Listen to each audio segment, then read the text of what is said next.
Bonsoir à tous. J'espère que vous m'entendez. J'espère que le son est bon chez tout le monde.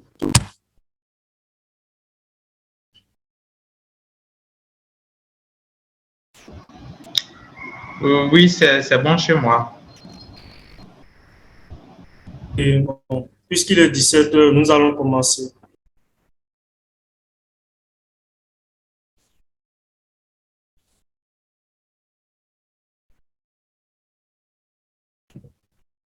Bonsoir à tous et à toutes. Bienvenue à notre cinquième épisode des webinaires sur la neutralité carbone. Je me présente, je suis Josué Akologan, chargé de prospection commerciale à Solar Solutions, une entreprise qui est orientée sur la neutralité carbone et qui offre des services liés à l'énergie solaire. La vision de Solar Solutions est de faciliter la transition énergétique des populations de la sous-région ouest africaine.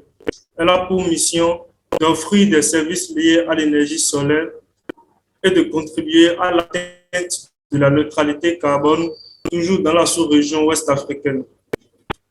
Aujourd'hui, le thème de notre webinaire est l'énergie solaire et la neutralité carbone. Cette séance va nous permettre d'en savoir plus sur le rapport entre la neutralité carbone et l'énergie solaire. Pour mener à cela, nous avons invité aujourd'hui Monsieur Daou Gédéan, qui est ingénieur-chercheur en énergie renouvelable et efficacité énergétique. Donc, pour poursuivre, je vais passer la parole à Monsieur Daou Gédéan pour qu'il puisse faire sa présentation. Monsieur Daou, vous avez la parole. Vous pouvez activer votre micro, s'il vous plaît. D'accord. OK, merci beaucoup, Monsieur Jordan. Euh, Monsieur Aklogan. Bonsoir à tout le monde. Ravi d'être avec vous pour discuter sur l'énergie solaire et la neutralité carbone. Alors oui, je suis ingénieur en énergie renouvelable et ingénieur-chercheur en énergie renouvelable. Et donc, comme vous le savez, c'est que nous parlons aujourd'hui des énergies renouvelables. Qu'est-ce qui nous a amené là? Il faudrait qu'on commence par le commencement, comme on le dit. Depuis plusieurs années, nous utilisons l'énergie fossile. J'espère que tout le monde m'entend. Hein? Donc, nous utilisons les énergies fossiles. Allô? On me reçoit, j'espère. D'accord. Donc, nous utilisons les énergies fossiles. Quand on parle d'énergie fossile, on parle du pétrole, du charbon, du gaz naturel, qui sont des énergies qui sont décomposées sous la terre, qui sont formées depuis des milliards d'années. Et donc, à force d'extraire ces énergies fossiles et de les exploiter, nous sommes venus à polluer l'environnement, à faire ce qu'on appelle des gaz à effet de serre. Et ces gaz-là, comme vous le savez, nous avons le CO2, nous avons le méthane, nous avons la vapeur d'eau et d'autres gaz encore qui empêchent les rayons du soleil, ou plutôt la chaleur du soleil qui devait être évacuée à l'espace, qui les empêche donc d'aller vers l'espace et qui les emprisonne par un système qu'on appelle l'effet de serre. Et donc, il est important de comprendre ça d'abord parce que c'est ça qui nous a amené vers les énergies renouvelables et c'est ça qui a entraîné la neutralité carbone. Donc, l'effet de serre, si je vais vous l'expliquer, c'est je vais prendre une voiture qu'on laisse au soleil et les rayons du soleil traversent les vitres de la voiture. Donc, il fait chaud à l'intérieur de la voiture. Mais le contraire n'est pas possible. C'est-à-dire que quand la chaleur entre dans la voiture, elle ne peut pas sortir par les vitres. Donc, c'est ça l'effet de serre. Et en principe, c'est un phénomène naturel qui doit entretenir la vie sur Terre. Sans les gaz à effet de serre, on serait dans les moins 15 degrés Celsius.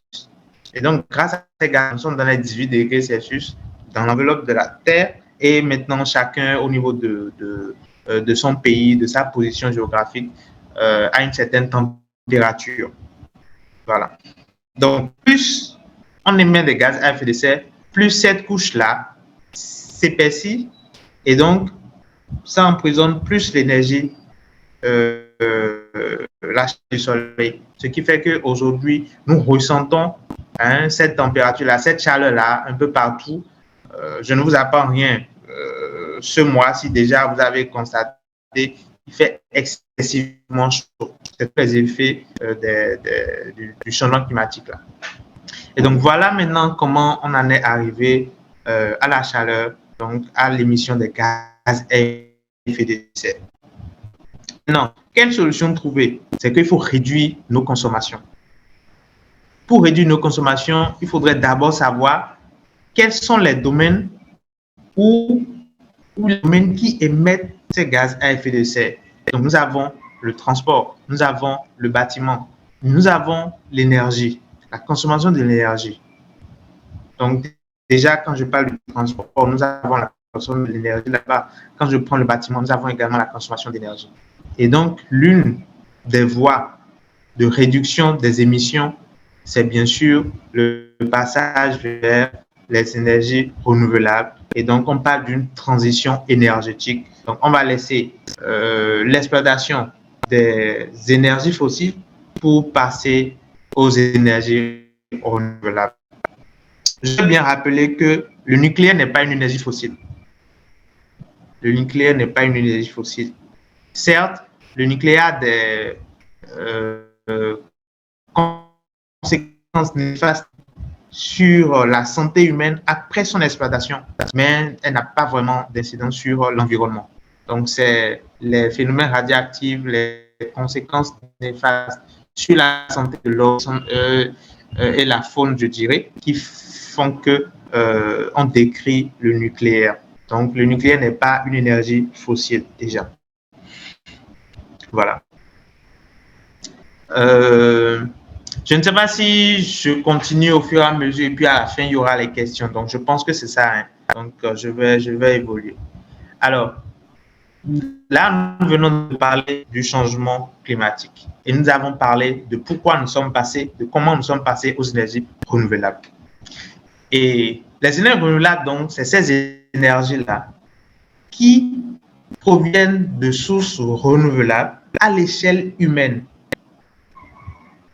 Déjà, il faut savoir que l'énergie fossile se renouvelle. Hein. Le pétrole se renouvelle, le charbon se renouvelle, le gaz se renouvelle, mais pas à l'échelle humaine. Il faut des millions d'années pour que cela se constitue, pour que le pétrole se constitue.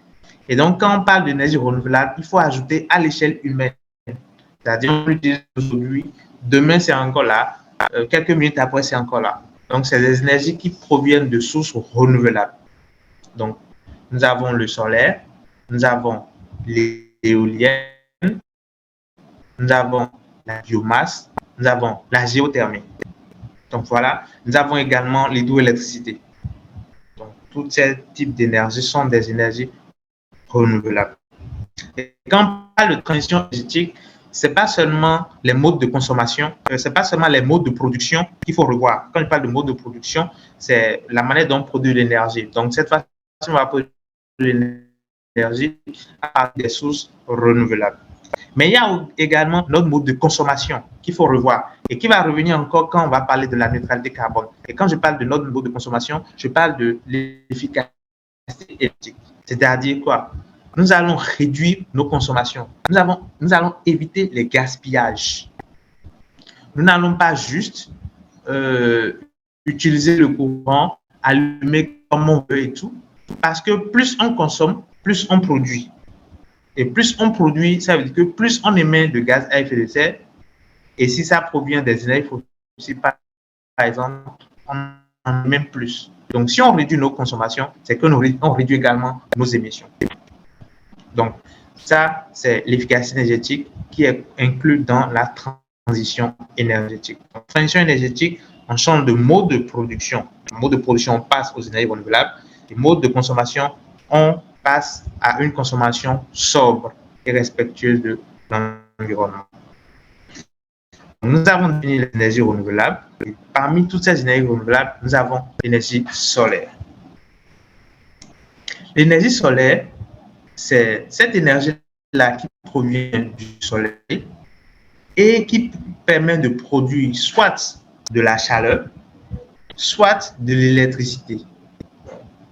Pour produire de la chaleur, on va utiliser des plaques, des panneaux solaires thermiques pour utiliser ou exploiter la chaleur du soleil pour soit chauffer de l'eau, pour soit chauffer des maisons, ou on va exploiter les rayons du soleil pour produire de l'électricité. Et là, on parle de l'effet photovoltaïque. Et dans ce cas, nous avons besoin des panneaux solaires photovoltaïques. Donc, à partir de l'énergie solaire, on a deux productions. Production de l'électricité à partir des rayons du soleil. Là, on utilise l'effet photovoltaïque pour produire du courant à partir d'un panneau solaire. Et côté thermique, maintenant, nous allons utiliser la chaleur du soleil pour produire de l'eau chaude pour chauffer l'eau. Et donc là, quand on prend le thermique, nous avions juste besoin d'un chauffe-eau, un panneau solaire thermique, d'un système de stockage pour conserver l'eau chaude et d'un système de distribution.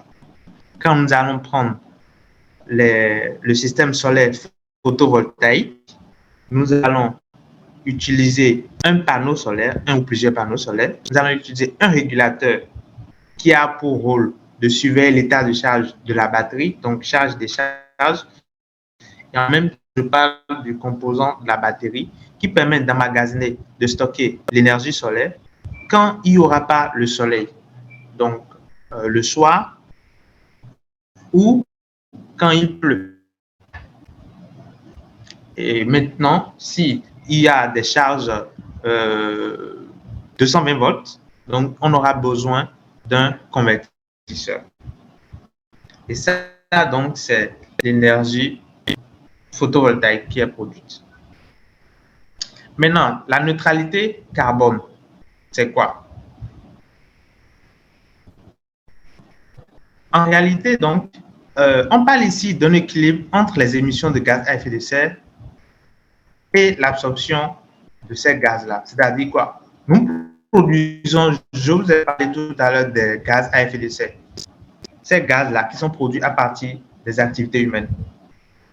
Maintenant, à l'accord de Paris, en 2018, je crois bien, à Paris, les États ils ont signé l'accord de Paris pour dire qu'ils vont passer à la neutralité carbone. Donc, ils vont réduire leur consommation et proposer d'autres alternatives pour, je vais dire, absorber le carbone, les CO2 qui est dans notre environnement. Et donc, pour faire cela, il faut des puits de carbone.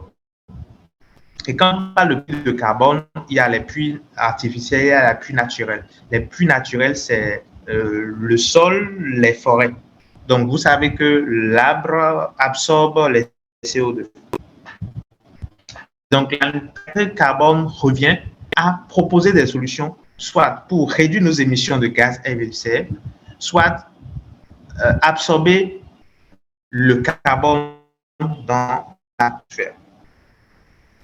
Donc, en réduisant nos consommations, nous avons donc les émissions, nous avons donc, l'efficacité énergétique, tout qui permet de réduire nos consommations. Et de l'autre côté, nous avons les arbres et tout ça. Et les entreprises ou bien les sociétés devront donc soit investir dans un projet, par exemple, un projet de plantation d'arbres, par exemple, pour pouvoir absorber leurs émissions qu'ils vont produire dans un autre domaine. Donc, je suppose que j'utilise une voiture qui émet des gaz à effet de serre. Bon, j'envoie 1 million dans un projet de construction de plantation d'arbres, par exemple. Ou bien j'investis dans l'achat d'un véhicule électrique pour mon personnel, par exemple. Donc, voilà un peu ce qu'on peut dire sur l'énergie solaire en général et les gaz à effet de serre et également la neutralité carbone. Donc, je suis resté dans les 15 minutes pour la présentation. Je pense qu'avec les questions, nous allons pouvoir mieux décortiquer le sujet. Merci.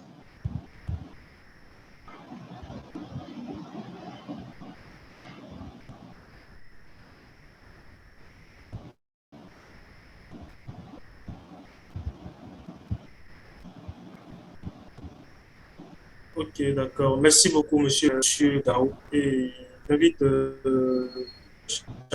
participants, si il y a des questions, qu'on puisse désactiver le micro ou de déposer leurs questions dans le chat. Merci.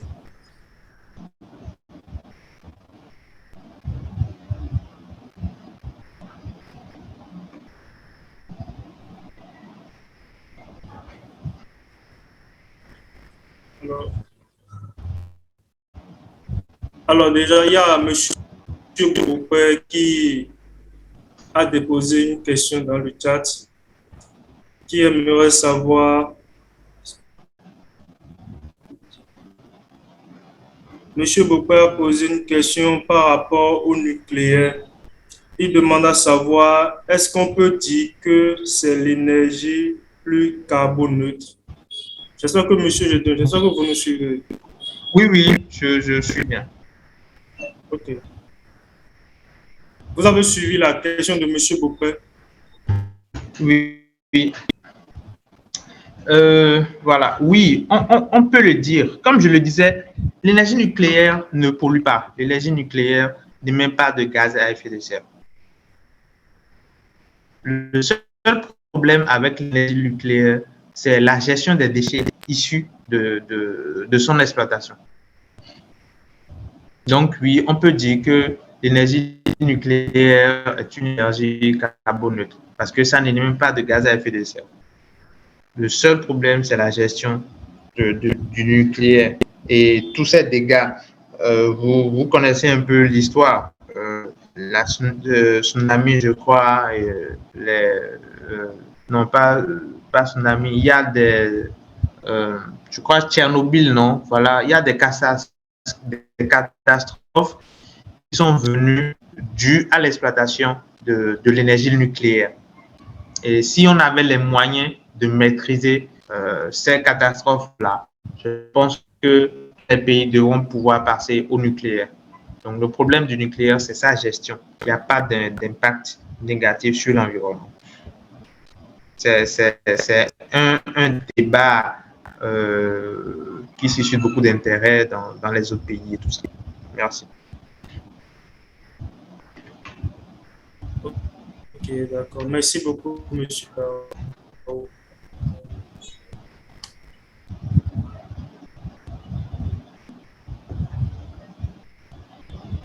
J'aimerais demander à monsieur Boupé si la réponse de monsieur Gawa a été claire à son niveau.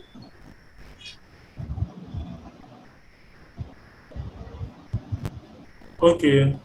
Nous poursuivons toujours dans la session questions-réponses. S'il y a des participants qui veulent poser des questions sur la présentation de monsieur Gao ou sur le thème en général, de déposer juste la question dans le chat pour qu'ils puissent répondre, ou de lever la main pour qu'on puisse désactiver leur micro.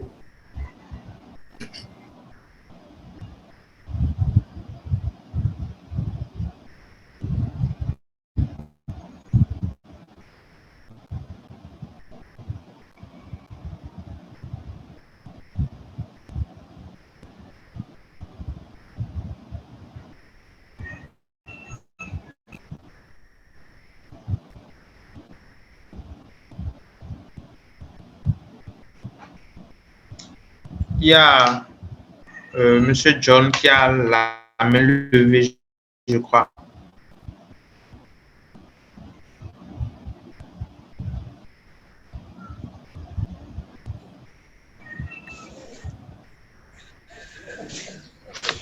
D'accord. Bonjour à tous. Merci pour la présentation. J'ai suivi avec considération la présentation de Monsieur. Bon, j'ai oublié le nom, mais ma question c'est Oui. trouve à ce niveau-ci. Euh, Vous avez parlé d'une notion de pollueur-payeur. Hein, la personne qui pollue essaie un peu de financer de l'autre côté. Bon, si vous pouvez un peu réexpliciter ça parce que ça semble un peu bizarre à comprendre. Merci. Ok, merci beaucoup. Alors déjà, ce n'est pas la neutralité carbone est différente du pollueur-payeur. Ça, c'est différent.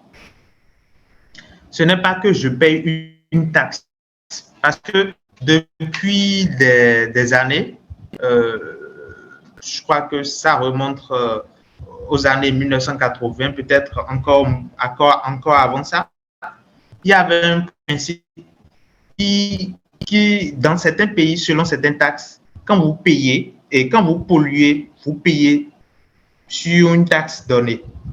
Et donc, pendant ce temps-là, il y a des entreprises qui avaient les moyens et qui pouvaient installer leurs entreprises et polluer comme ils voulaient et payer les taxes. Pendant que d'autres pays, comme des pays africains, souffrent de ce mal-là. Il pollue là-bas et les conséquences se répercutent ici. Et lui, il paie les taxes parce qu'il a les moyens, il paie les taxes. C'est le principe du pollueur-payeur. Alors, ici, quand on parle de la neutralité carbone, c'est que vous, dans le principe du pollueur-payeur, il ne pense pas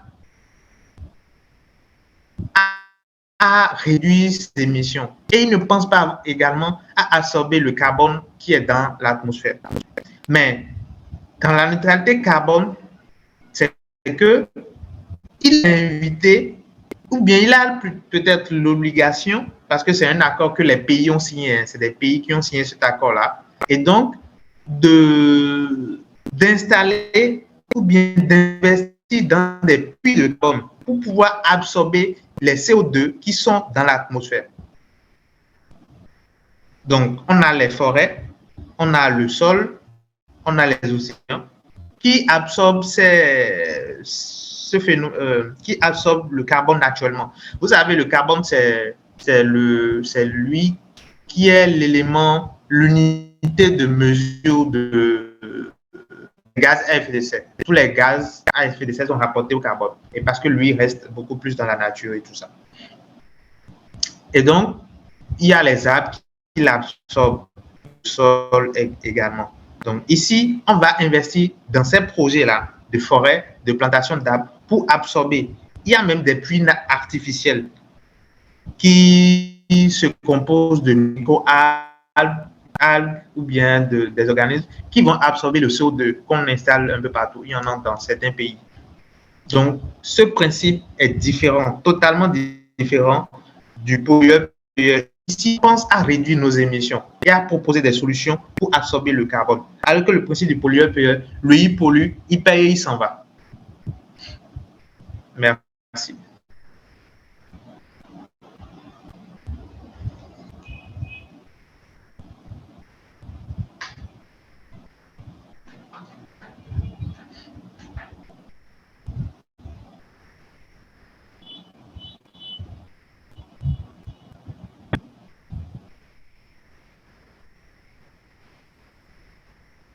Nous poursuivons toujours sur la section questions-réponses. Est-ce qu'il y a d'autres participants qui aimeraient poser des questions sur le thème ou sur la présentation de M. Daou?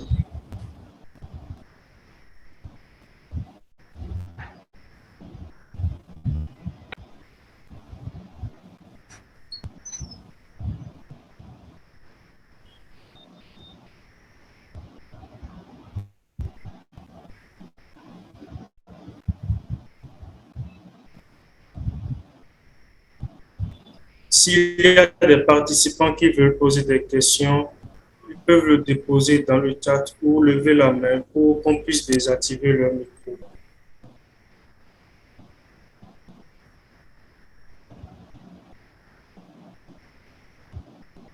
Oui, Monsieur John. D'accord, monsieur Gédéon. Maintenant, c'est clair.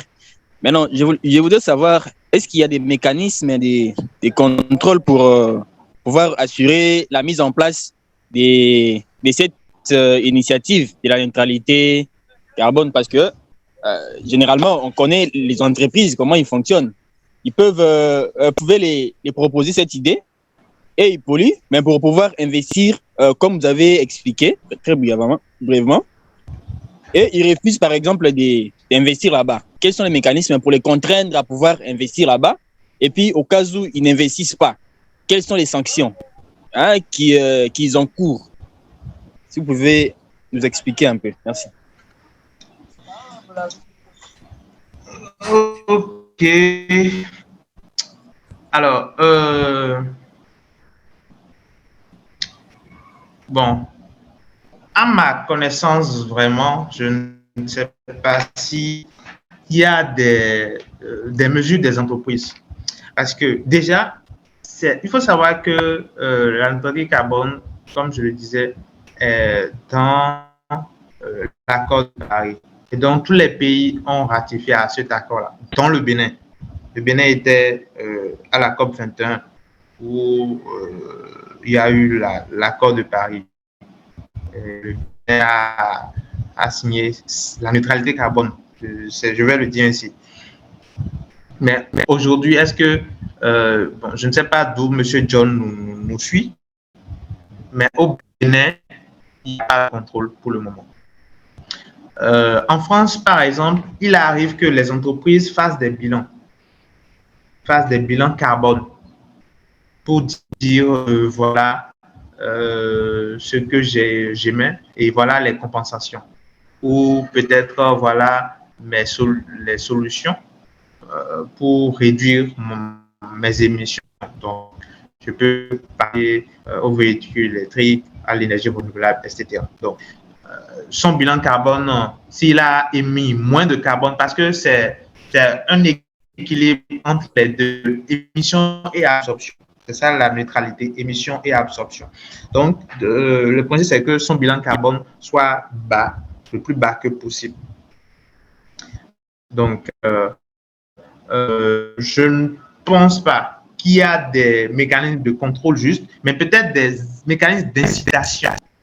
Peut-être des mécanismes d'incitation. Incitation dans le sens où si une entreprise réduit ses consommations, d'accord, réduit ses consommations et ses émissions, on peut lui donner peut-être un accompagnement financier pour l'aider à continuer dans ce sens. Voilà. Donc, ça dépend d'une politique de chaque pays parce qu'il y a quand même 196 ou 195 pays qui ont signé cet accord-là. Et il faut aller voir ce que chacun fait dans son pays. Au Bénin, par exemple, il n'y a pas de contrôle et tout ça. Donc, peut-être que pour d'autres sessions, éventuellement, je pourrais pousser mes recherches pour voir vraiment s'il y a des contrôles. Sinon, à ma connaissance, non. Mais chaque pays a une politique pour pouvoir atteindre la neutralité carbone. Je sais qu'en France, par exemple, c'est d'ici 2050. Leur objectif, ils se sont donné l'objectif pour 2050. Au Bénin, pour le moment, on en a encore là. Donc, je ne sais pas de quel pays M. John nous suit. Et voilà. De la RDC. De la RDC, ok, d'accord. Oui, merci. République démocratique du Congo.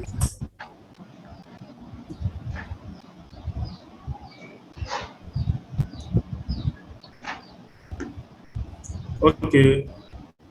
Merci, Monsieur Daou.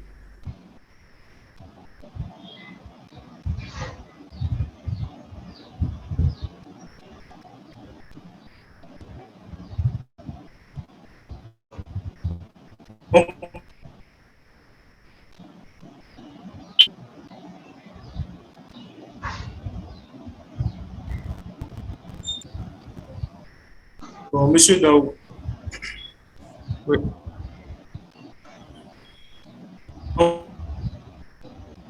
en parlant d'impact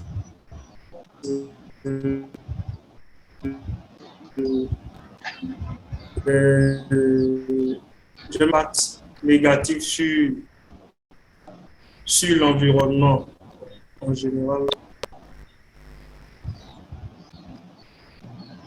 Allô? Oui, oui, je pense que vous allez reprendre parce que je ne vous, je n'ai pas, je ne vous reçois pas. Il y a la connexion qui fait défaut là. Ok.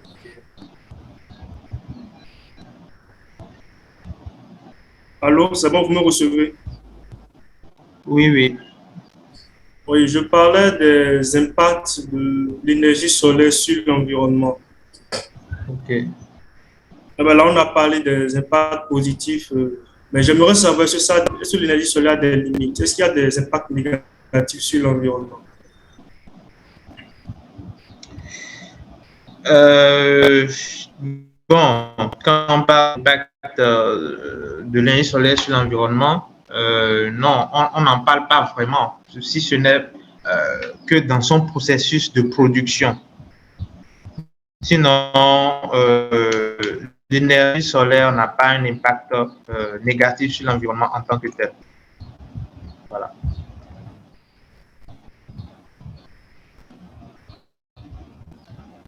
Que le problème, l'autre problème, c'est la gestion qu'on fait après, par exemple, je vais dire des composants en fin de vie d'un système solaire. Quand je prends composants, je parle par exemple des batteries, même des panneaux. Même des panneaux. En fin de vie, qu'est-ce qu'on fait? Les batteries, en fin de vie, qu'est-ce qu'on en fait? Donc, c'est ça qui est la question aujourd'hui.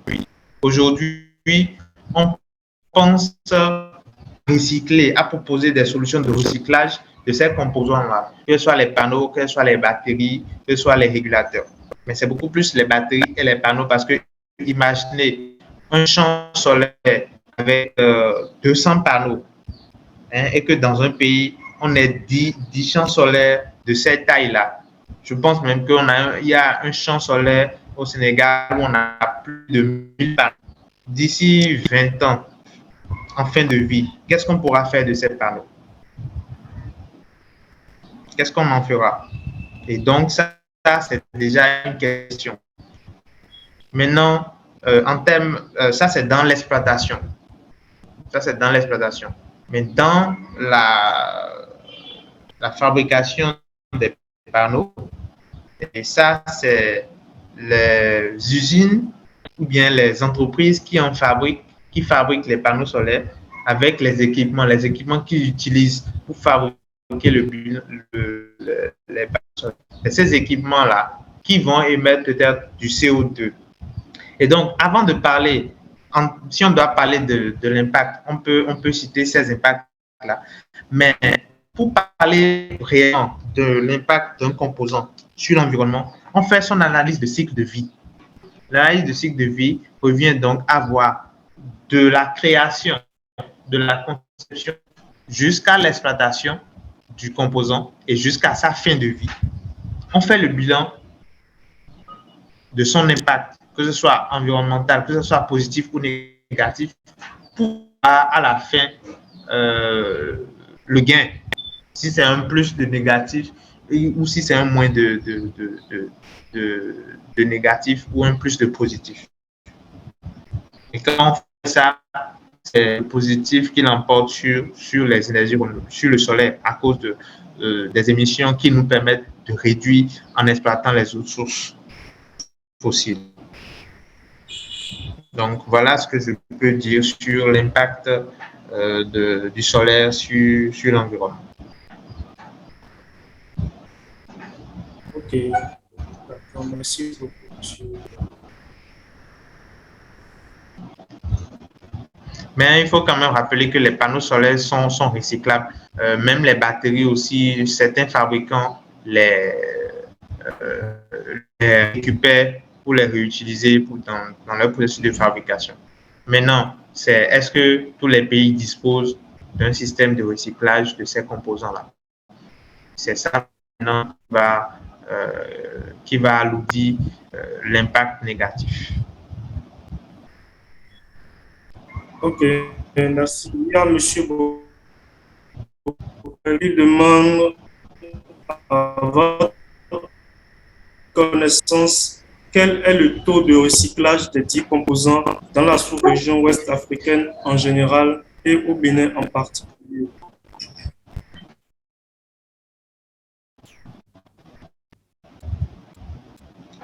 Pour le moment, il n'y en a pas vraiment. Il n'y en a pas vraiment.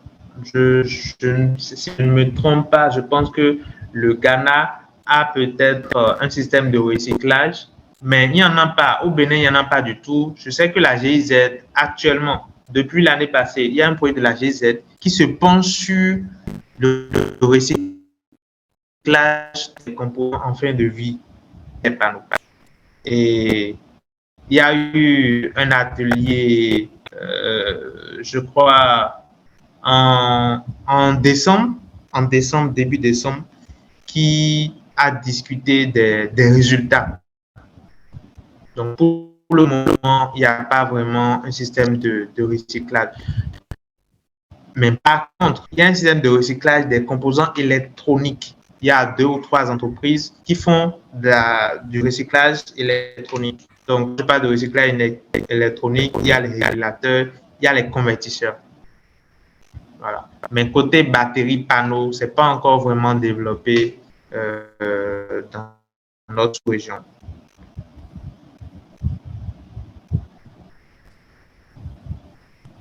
Monsieur Rigobert, désactivez votre micro et intervenez sur le plan. Ok, merci. Merci beaucoup à M. Dao. Je viens de le suivre vraiment attentivement. Alors, la question est celle-ci. Pour les cas de la RDC, par exemple, considérant son mix énergétique, est-ce que c'est vraiment évident ou c'est euh, le concept euh, neutralité carbone, ça a vraiment de la place? Parce que si on voit, on dirait qu'il n'y a aucun effort qui est fourni jusque-là, qui a entrepris dans le sens de pouvoir limiter l'utilisation des énergies fossiles. Est-ce que c'est vraiment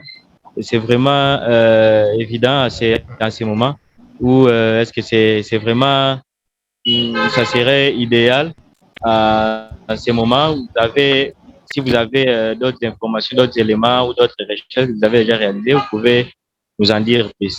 Merci. Ok. Merci. Vous pouvez vous avez dit Guinée ou bien RDC? Excusez-moi,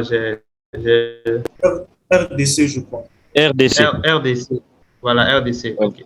Merci. Alors, déjà, c'est de savoir si la RDC fait partie des pays qui ont ratifié à l'acte de Paris. Donc, ça, c'est la première des choses.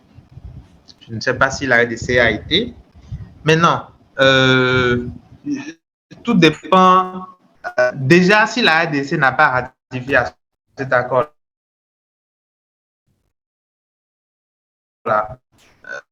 soit il peut ne pas être au courant. S'il n'a pas, je prends le cas où il n'a pas ratifié cet accord. Donc, il n'est pas au courant. Le carbone ne l'intéresse pas. Maintenant, ce qui pourrait l'intéresser, c'est permettre à sa population dans les zones défavorisées, dans les zones sans accès à l'énergie, parce que je sais qu'en RDC, quand même, il y a des zones qui n'ont pas accès à l'énergie, à l'électricité. Et donc, c'est de permettre à ces zones-là d'avoir accès. Un, et de deux, maintenant, de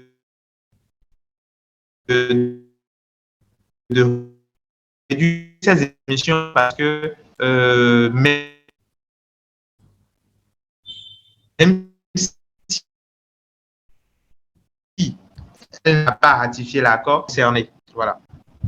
Donc, une obligation en tant que telle, mais une obligation ratifiée à l'accord. Donc, c'est ces pays-là qui doivent mettre en place la politique pour qu'ils puissent répondre à cette obligation, à cet accord qu'ils ont signé eux-mêmes. Pour le moment, on s'est donné comme objectif 2030. Aujourd'hui, nous sommes en 2023, donc il nous reste 7 ans pour atteindre ces objectifs-là. Je pense que les efforts se multiplient dans tous les pays. Les efforts se multiplient dans tous les pays pour qu'on puisse atteindre chacun ces objectifs. Maintenant, pour 2030, on verra l'effort de chaque pays par rapport à ces objectifs-là et donc par rapport à la réduction des émissions de gaz à effet de serre.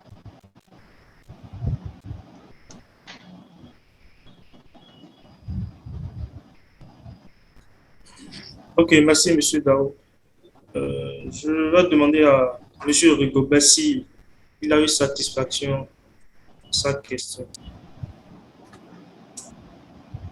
Oui, oui, je suis satisfait. Merci. Et félicitations Ok, merci. pour la précision. Ok, merci. Merci à vous.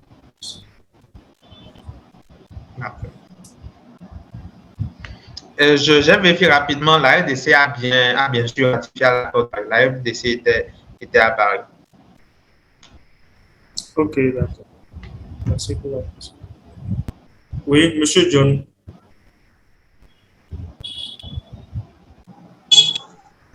Oui. Gédéon, j'aimerais savoir, pour réduire aussi le taux d'émissions en carbone, c'est, comme vous l'avez dit, d'investir dans les énergies renouvelables. Si nous prenons par exemple les solaires, ici en Afrique, le coût par exemple, de l'électricité produite à partir du solaire est un peu élevé, ce qui en quelque sorte aussi freine les particuliers de pouvoir investir dans ce sens-là. J'aimerais avoir votre avis sur cette question parce que la question du coût, ça dérange un peu. Ici, à Kinshasa, par exemple, on a les réseaux de distribution de la SNEL. Le coût de l'électricité est faible, oui, comparé à quelqu'un qui s'achète lui-même des panneaux solaires et puis il s'est fait une installation. Le coût, s'il calcule le coût, ça sera un peu plus élevé. Hein, le coût de l'électricité au kilowattheure, ce sera un peu plus élevé comparé au réseau des distributions. Qu'est-ce que vous pouvez un peu dire, une idée pour améliorer un peu ça en Afrique? Merci. Ok, merci beaucoup. Déjà, il faut une politique de l'État. Il faut une politique de l'État et des différents bailleurs. Au Bénin, par exemple, l'une des politiques, c'est l'exonération des taxes douanières sur l'importation de tout composant lié à l'énergie solaire. Ça veut dire que si aujourd'hui, je dois importer un panneau solaire depuis la Chine, pour le Bénin, je suis exonéré de taxes. Et si je suis exonéré de taxes, et donc le prix de revient est moindre déjà. Le prix auquel je vais vendre mon système est moindre. Donc ça, c'est une des politiques qui permet de réduire le coût de vente des produits solaires. Maintenant, cette politique, oui, ça ne suffit toujours pas. Parce que pour avoir un système de qualité avec une forte garantie, il nous faut des équipements de qualité. Et qui parle d'équipements de qualité, parle forcément d'équipements plus ou moins chers. L'autre chose, c'est qu'il y a des projets qui sont là pour accompagner l'atteinte des objectifs de développement durable. Si on prend par exemple l'ODD 7 qui concerne l'accès à tous à une énergie propre, qui concerne donc les énergies renouvelables et particulièrement, je vais prendre le cas du solaire.